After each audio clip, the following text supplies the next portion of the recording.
Hello welcome to my channel. आज नयाँ video लिएर उपस्थित भइसकेको छु। यो भिडियो चाहिँ मैले धेरै अगाडि सुट गरेको थिएँ, तर मैले अपलोड गर्ने चान्स चाहिँ पाइरहेको थिइनँ। सो अब आज राखेँ यो भिडियो। हजुरहरूले पनि मजाले यसरी ट्राई गरेर खाइसेला यो फिसको करी बनाइरहेको छु म।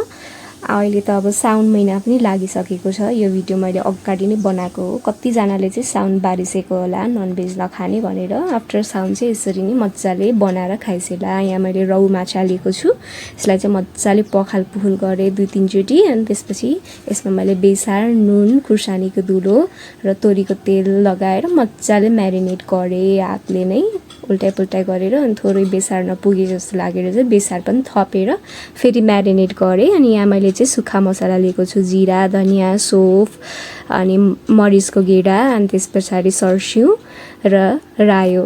त्यसलाई चाहिँ मजाले पानी हालेर यसरी ग्रेभी बनाउने। अनि अर्कोतिर चाहिँ गोलभेडा, प्याज, लसुन अनि खुर्सानीको पनि ग्रेभी बनाउने। यता मजाले तोरीको तेललाई मजाले ठुलो आगोमा बसाल्न छोडिदिने। अब यहाँ हामीलाई चाहिने इन्ग्रिडियन्ट्सहरू छ 5 फोरन, कालो जिरा, मेथी,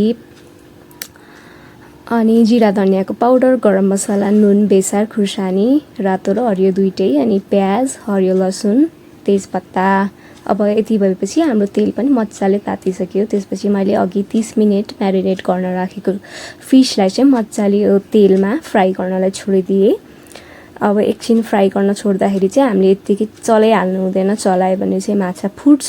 त्यही भएर बिस्तारै विथ पेसेन्स यसलाई छोडिदिने एकैछिन।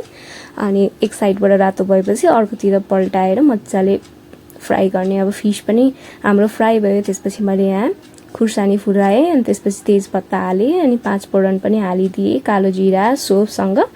अनि हजुरहरूसँग चाहिँ सुकमेल, ल्वाङ छ भने, दालचिनी छ भने त्यो पनि हाल्न सक्नुहुन्छ। त्यसपछि अब मैले प्याजलाई मजाले फुराएँ। त्यसपछि त्यो अघिको सर्स्यु रायोको पेस्टलाई चाहिँ मजाले हालेर मजाले पकाएँ। अब त्यसले तेल छोड्न थालिसकेपछि मैले यहाँनिर गोलभेडाको पेस्टलाई पनि हालिदिएँ। गोलभेडाको पेस्ट पनि मजाले पाकिसकेपछि चाहिँ यसमा मैले थोरै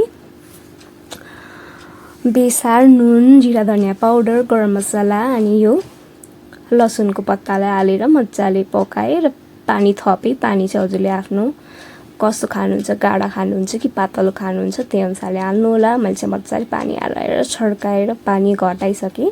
त्यसपछि यो अघिको फ्राई भएको फिसलाई चाहिँ यहाँनिर छोडिदिएँ। त्यसपछि थोरै पानी फेरि एड गरेँ मजाले। अनि यो लसुनको पत्ता यदि धनियाँ छ भने त्यो पनि राख्न सक्नुहुन्छ। त्यसपछि मजाले पकाउने रेडी भइसक्यो। यता बोलमा राखेर सर्भ पनि गरिसके। हजुरहरूले यो चाहिँ खानासँग अथवा चिउरा भुजाहरूसँग मजाले खान सक्नुहुन्छ। यसरी बनाएर खानुहोला। कस्तो लाग्छ मेरो रेसिपी त्यसको प्रतिक्रिया छोडिदिनु होला। Thank you for watching.